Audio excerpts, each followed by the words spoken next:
At ayan mga ka-crypto, sa video naman na ito ay pag-uusapan po natin ang pinakabagong technical na analysis na ibinahagi po ng kilalang isa pong kilalang analyst dito na si Dark Defender. Ayan po siya. Yan, dito po ay pinakita niya ang isang bullish setup na posibleng magdala sa cryptocurrency o kay XRP patungo sa mas mataas na mga price levels. Ayon po sa kanyang inilabas na pahayag dito, opisyal nang nakumpleto ni XRP ang tinatawag na triple dip dito sa kanyang weekly chart at naitala na rin nito ang inaasahang pag-angat ng presyo.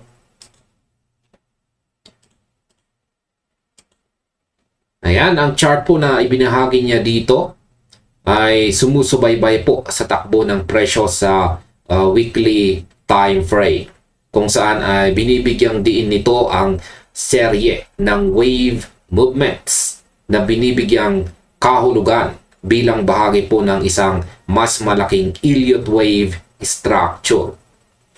Minamarkahan po ng chart ang kasalukuyang yugto bilang wave 4 kasunod ng naunang pagtaas na nakilala bilang wave 3. Ayan, ito yung wave 3. At ito naman ang wave 4.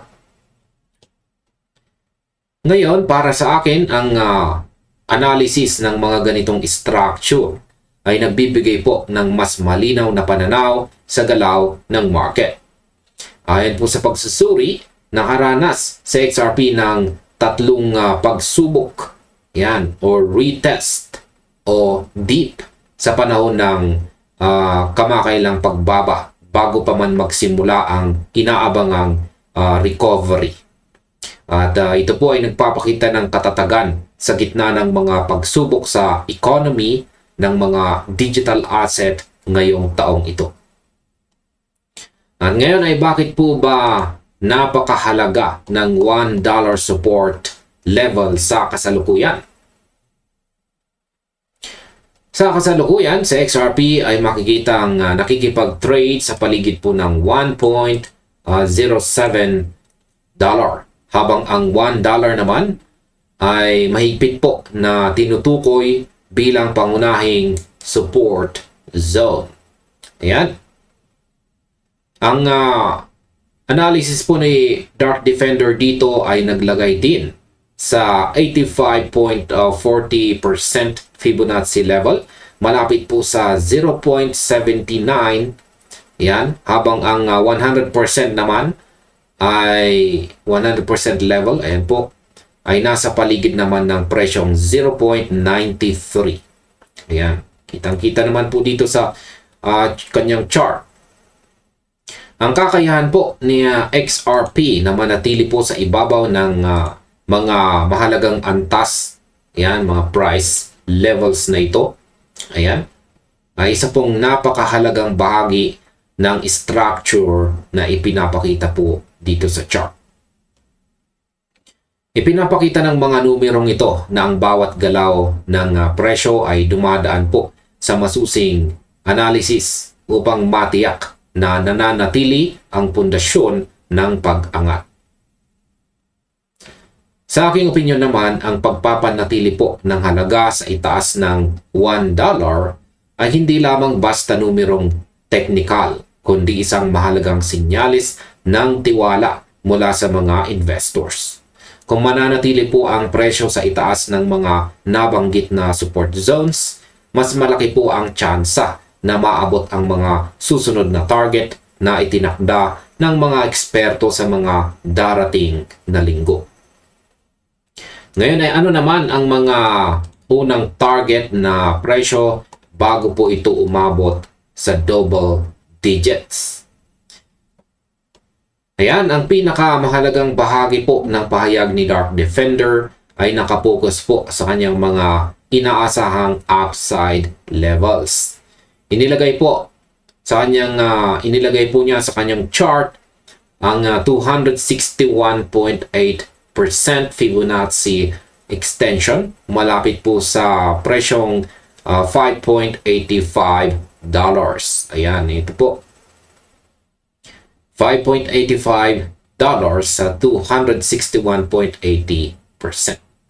Habang ang 300% naman, yan, 300% extension ay umaabot po sa humigit kumulang $9.04.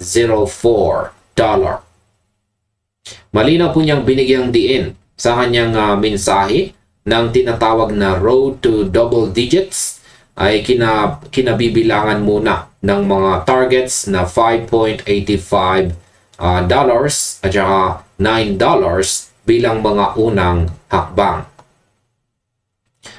Bukod dito ay tinukoy din dito sa chart ang mga intermediate Fibonacci levels na malapit po sa $1.88 at saka ang $2.90 dito. At ito po ay maaring maging napakahalaga kung magpapatuloy ang pag-akyat ni XRP mula sa kasalukuyan nitong posisyon. Ang pangmatagalang pananaw na ito ay lumalampas sa agarang pag-recover at nagtuturo po patungo sa posibleng paggalaw sa upper single digits. Ngayon, para sa akin, ang pagkakaroon ng mga malinaw na target ay tumutulong po sa mga investors na maging handa sa iba't ibang senaryo sa market. Ang weekly RSI na makikitang nasa mas mababang antas, ayan po, kung ihahambing po ito sa mga nakaraang peak, ay nagbibigay daan din upang suportahan ang teorya ng isang unti-unting nabubuong pag-angat. Ngayon ay paano naman po tinanggap ng community ang mga bagong prediction na ito? Sa kabila ng napakagandang balita at technical na analysis, ang bullish forecast na ito ay nakatanggap din ng mga nag-aalinlangang reaksyon mula sa ilang mga miyembro ng community. Isa pong commentaries dito na nagngangalang Rock and Roller, ayan po siya, si Rock and Roller. Siya po ay nagpahayag na si XRP ay sumusunod lamang sa galaw ni Bitcoin at walang masyadong kakaiba sa nasabing paggalaw ng presyo. May isa ring kritiko na pumuna sa mabilis na pagbabago ng mga prediction patungo sa double digits sa tuwing nagkakaroon lamang ng medyo maliit na paggalaw ng presyo paitaas. Sa kabilang banda naman, ang isa pang user na nagngangalang G, ayan, si G, ay nagbahagi naman ng ibang pananaw kung saan sinabi niya na tinitignan niya lamang si XRP minsan sa bawat ilang buwan dahil sa napakatagal na panahon na ito ay nanatiling tahimik at mabagal ang kanyang galaw.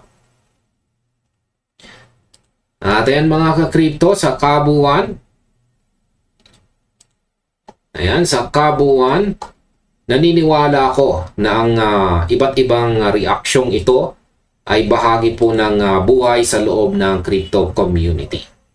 Sa kabila ng mga pagdududa, pinaninindigan ni Dark Defender na si XRP ay nakatapos ng isang mahalagang weekly setup at patuloy po na naglalakbay patungo sa mga target na itinakda ng kanyang technical analysis. Habang binabantayan ng lahat ang $1 support level ngayong taong ito. At ayan mga ka-crypto, hanggang dito na lamang po tayo sa video na ito. Marami pong salamat sa panonood at maaari na rin po ninyong isunod na panoorin ang recommended video natin dito.